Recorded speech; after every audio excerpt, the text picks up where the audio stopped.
Sarah Ferguson makes a major social media change after her ex, Prince Andrew, gives up his royal title. 4 days after her ex-husband, Prince Andrew, announced he would no longer use his royal titles, such as Duke of York. She's a very confident, charismatic figure, and she loved at least publicly, she loved the wedding. What happens when a king decides his own brother has become too much of a problem? Can you imagine being told to leave your home, give up everything you know, and never speak about it again? That's the impossible choice facing Sarah Ferguson right now, and the decision she made brought her to tears. The Duchess of York is no stranger to royal drama.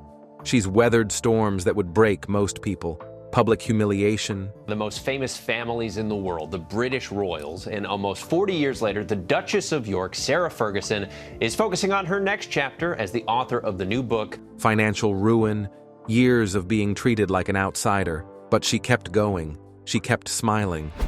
So what could possibly make her cry now? What did King Charles demand that finally pushed her over the edge? Here's the part that should worry everyone. This isn't about real estate or hurt pride. Something bigger is happening behind those palace walls. Something the royal family desperately wants to keep hidden. Why would they go to such extreme lengths to silence Sarah Ferguson? What does she know that's so dangerous? And more importantly, what are they really afraid she might say? The answers might shock you. Because when loyalty can be bought and silence comes with a price tag, you have to wonder what secrets are worth protecting at any cost. Let's find out what really happened. The tears behind palace walls. Everyone makes mistakes. Mine just happened under the world's brightest spotlight. Nobody talks about other people's errors because they stay hidden. Good things happen too, but nobody wants to hear about them. Bad news is what gets attention. Something happened recently that shocked everyone who follows the royal family. A choice was made inside those palace walls, and it left Sarah Ferguson in tears. People know her as Fergie. She's been through so much already. Years of people judging her, talking about her, criticizing every move she made. She survived all of it with a smile. But this time was different.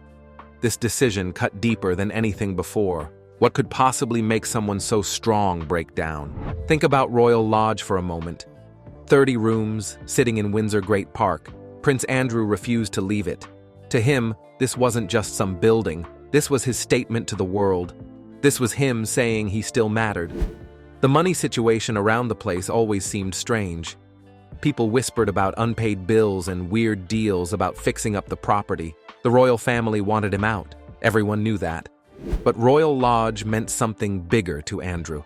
It screamed that he was still part of everything, even when others wished he would just disappear. King Charles saw things differently. He looked at his brother and saw a problem that needed solving. After everything that came out about Jeffrey Epstein, after all the shame and endless stories in the newspapers, Charles decided enough was enough. Someone had to pay the price, not with cash, with something more valuable: silence. This wasn't about forgiving Andrew. This was about stopping the damage and protecting what the monarchy represents. The plan Charles came up with was cold and calculated. Andrew would give up Royal Lodge. In return, he'd get 2 smaller houses, plus one more thing. A promise that would follow him until he died. He would never speak about any of it, ever. Andrew fought back at first. He argued and delayed and refused to budge. Then Sarah stepped in. The Duchess of York had survived her own share of scandals. Tabloids mocked her for years. But somehow, she always found a way to keep going. She saw something Andrew couldn't see. A way to protect their future and hold on to whatever dignity they had left. The year 2024 brought tension to Windsor like never before. King Charles's health worried people. Prince William was taking on more responsibilities. Queen Camilla's voice grew stronger in important decisions. The whole institution was trying desperately to look modern and stay in control. And there was Andrew, holding on to Royal Lodge like his life depended on it. With Buckingham Palace announcing in a statement October 30th, his lease on Royal Lodge has to date provided him with legal protection to continue in residence. Stories spread that Charles offered him Frogmore Cottage or some other smaller place. Andrew said no every time. Losing the lodge felt like losing himself. Even though he'd been stripped of his royal duties, his titles, even his mother's approval. That house proved he still belonged somewhere. When the king finally ran out of patience, he had to choose between being Andrew's brother or being king. The offer turned into an order. 2 houses for a lifetime of keeping quiet. Rumors said the deal included legal papers preventing Andrew and Sarah from ever talking about the family, their money, or their years at Royal Lodge. No books, no documentaries, no interviews, not even private conversations. For Charles, this was about protecting his legacy and maintaining control. With his health uncertain and everyone watching his every move, he needed to make sure no more royal secrets ended up in the headlines. Then there's Sarah. She knows better than anyone how much the institution fears people who talk too much. She used to sell stories when she needed money. Now she's being paid to stay silent. But here's the strange part. What if the silence Charles wants isn't about hiding shame? What if it's about protecting someone or something else entirely? Money, reputation, and fear. In the royal world, money and reputation dance together. One wrong step, one exposed secret, and hundreds of years of careful image building can crash overnight. Prince Andrew's scandal with Jeffrey Epstein almost caused that crash before. More documents have been released in the US showing contact between Andrew Windsor, formerly Prince Andrew, and the late convicted offender Jeffrey Epstein. King Charles knows the monarchy can't survive another disaster like that, especially now when they're struggling to prove they still matter in a world that doesn't automatically respect crowns and titles anymore. That's why this story matters so much. This isn't just about kicking someone out of a house. It feels like the royal family is cleaning house, erasing problems before anyone can expose them first. Picture 2 people who once ate dinner with Queen Elizabeth, who watched their daughters play on royal grounds, who stood on the balcony at Buckingham Palace waving to crowds. Now they're being pushed aside quietly with nothing but a signed document and a promise never to speak. But anyone who knows Sarah Ferguson knows she's never been good at staying quiet for long. And that's what makes this whole situation so risky. Because the harder you try to silence someone, the more curious people become about what they're not allowed to say. The newspapers call it a peaceful solution. Palace insiders say it was necessary. But others inside those same walls call it something completely different. A royal payoff. Imagine signing your name knowing it's the last time you'll publicly admit who you used to be. Trading your voice for comfort. Accepting that your truth, your memories, your whole story now belongs to someone else's legacy. Maybe that's why this deal feels so wrong. Under all the polished public statements, it smells like fear. Fear of exposure, fear of losing control, fear of what might still come out. And the most disturbing rumor of all, this contract supposedly doesn't end when they die. It continues after death. Their letters, diaries, unfinished writings can never be released without royal permission. A silence designed to last forever. But royal secrets never stay buried permanently. Whispers are already starting that Sarah might have made a copy of the agreement, that she told someone she trusts, that somewhere a clock has started ticking. Because every secret the monarchy buries eventually finds its way back into the light. Maybe not today, maybe not this year, but eventually. What came next changed everything. It started with a letter that was never meant to be seen. Thick, fancy paper with the royal symbol stamped in deep red wax. For months, King Charles had put up with his younger brother's quiet defiance, Andrew's refusal to move, his subtle leaks to the press, his attempts to rebuild his damaged reputation. But now, as winter rain fell on Windsor, a letter was sent from Buckingham Palace carrying a message that was both simple and devastating. The atmosphere inside Royal Lodge felt heavy when the royal letter arrived. It was placed on the same desk where Prince Andrew once signed military papers and later personal apologies. When Sarah Ferguson read it, her heart dropped. The tone was cold and familiar. That same formal politeness that always hid a threat. His Majesty requests your immediate cooperation. That's all it said. But everyone understood what it really meant. Obey or face destruction. There was no warmth, no family affection, no invitation to sit down and talk things over. This was royal authority at its sharpest. Behind the king's name stood the entire royal machine. advisors, lawyers, private secretaries, and most importantly, Queen Camilla. Many people inside the palace whispered that she pushed harder than anyone for this action. To her, Andrew wasn't family. He was a reminder of scandal. But Charles's decision wasn't just about anger, it was about control. For months, the palace had been quietly reorganizing royal finances and properties. The goal was to reduce costs, modernize the monarchy, and prepare for the next era. Every royal residence was being reviewed. The public wanted accountability, and Charles knew it. Yet in the middle of all this change stood Andrew, refusing to leave his sprawling estate. Something had to change. For Sarah Ferguson, the situation was even more complicated. She'd built her life in careful balance, close enough to royalty to benefit from its protection, but distant enough to sell her story when money ran low. But she sensed a change now. The king was done being kind. Without Royal Lodge, she'd lose everything. Her status, her identity, her connection to Windsor. Sarah had rebuilt her image as the friendly Duchess. Losing Royal Lodge meant losing her stage, her story, her influence. But Sarah knew how to survive. When Andrew showed her the letter, she didn't cry or panic. Instead, she calmly poured herself a drink, sat back in her chair, and said, "If he wants us gone, then let's make it worth his while." It was bold, even reckless, but that was Sarah Ferguson. Clever, fearless, dangerous when cornered. She wasn't just thinking about losing a house, she was thinking about losing leverage. Over the years, she'd collected stories, letters, memories that could make any royal aide nervous. She witnessed Queen Elizabeth's reign, Princess Diana's tragedies, the rise of William and Kate, and Andrew's downfall. She knew things, and the palace knew she did. When brothers become strangers. Meanwhile, whispers about King Charles's health started circulating.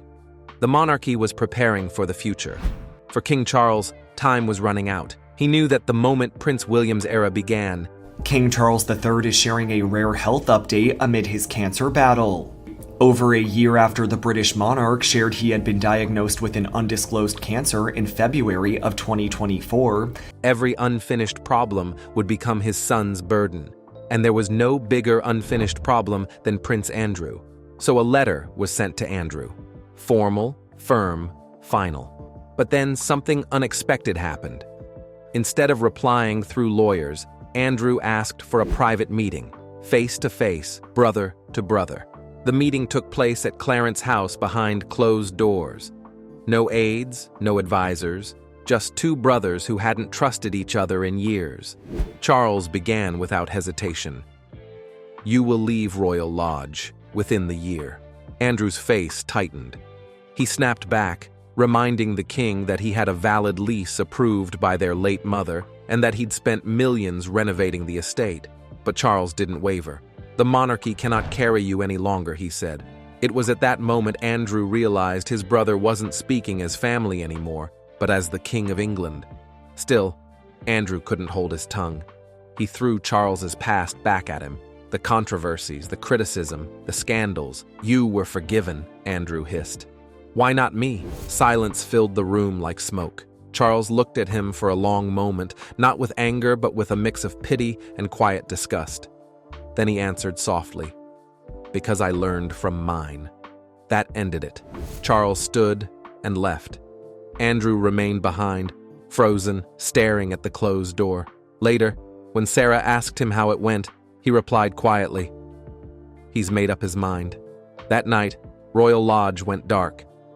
The next morning, Charles made an unexpected move. His private secretary didn't call Andrew.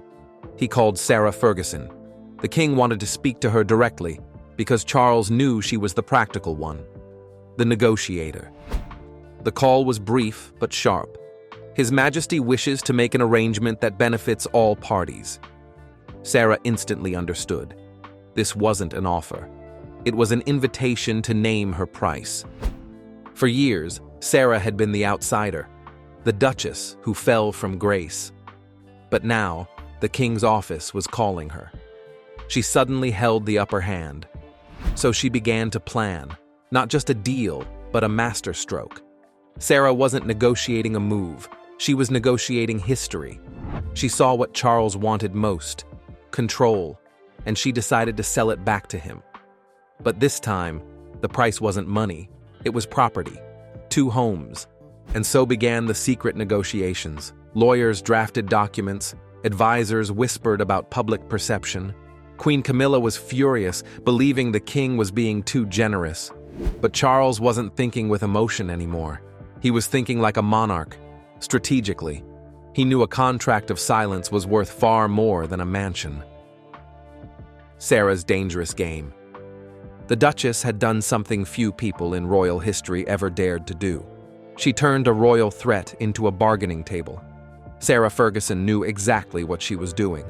King Charles might wear the crown, but she understood something vital about him.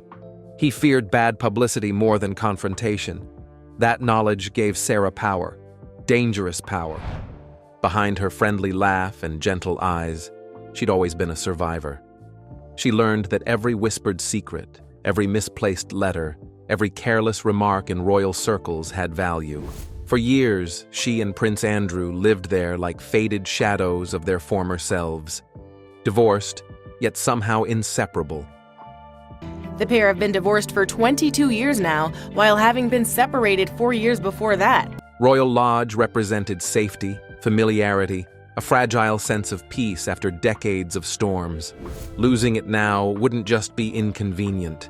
It would tear away the only stable ground she had left. Behind the gilded gates of Buckingham Palace, the reaction to Sarah's countermove was divided. Some of Charles's advisors were furious. If you reward defiance, one aide warned sharply, you invite rebellion. But a few clever legal minds saw things differently. Let them have what they want, one senior courtier suggested coldly. Their silence will cost less than their scandal. Charles hated the sound of that. He'd always prided himself on discipline, morality, setting the right example. Yet even he knew the danger of doing nothing. Between Andrew's explosive temper and Sarah's talkative charm, one careless remark could undo years of royal image building. So the king hesitated, and in that hesitation, Sarah made her move. Through her lawyers, she sent a proposal. She and Andrew would agree to leave Royal Lodge, but only under 2 conditions. However, sources also say that they want Prince Andrew to move out of Royal Lodge before they even go to Forest Lodge. First, they wanted 2 privately maintained homes, completely free from royal oversight. Second, they demanded that every communication about their finances, past or future, be sealed forever. It was clever. By asking for secrecy, they turned silence into an official royal agreement. When the counteroffer reached his desk, the atmosphere in the palace exploded. Queen Camilla was furious. "We're not paying them to behave," she snapped. Charles was torn. Throwing his brother out with nothing would look cruel, especially since Sarah had recently faced serious health challenges and earned public sympathy. That night, Charles paced through the halls of Clarence House. The next morning, he summoned his private secretary. "Prepare the papers," he said quietly. "But I want a clause, a lifetime clause." When Andrew's lawyers received the draft, the reaction was explosive.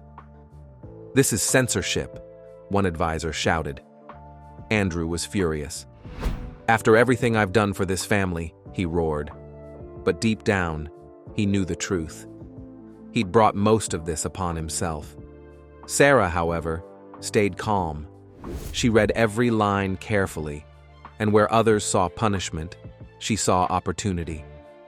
Sometimes the most powerful thing you can do is agree to stay quiet, because that agreement itself becomes proof that you know something worth hiding. Days turned into weeks as the final details were hammered out. The agreement was signed in private. No cameras, no witnesses beyond the lawyers. When Sarah picked up the pen, her hand trembled slightly. She was signing away her voice, her story, her right to speak her own truth. The tears came later, when the documents were filed away and the lawyers had left. When she sat alone in Royal Lodge for one of the last times, looking at the walls that had witnessed so much of her life. The good years and the terrible ones, the laughter of her daughters and the whispers of scandal.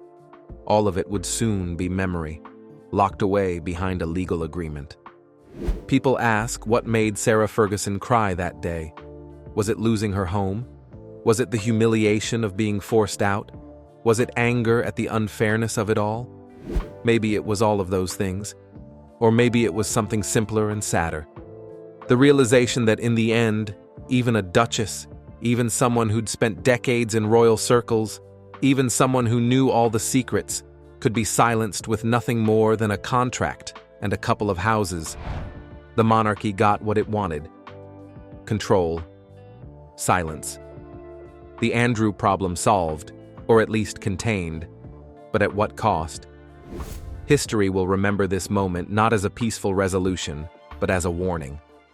A reminder that in the royal world, loyalty isn't given freely. It's bought, traded, and when necessary, legally enforced.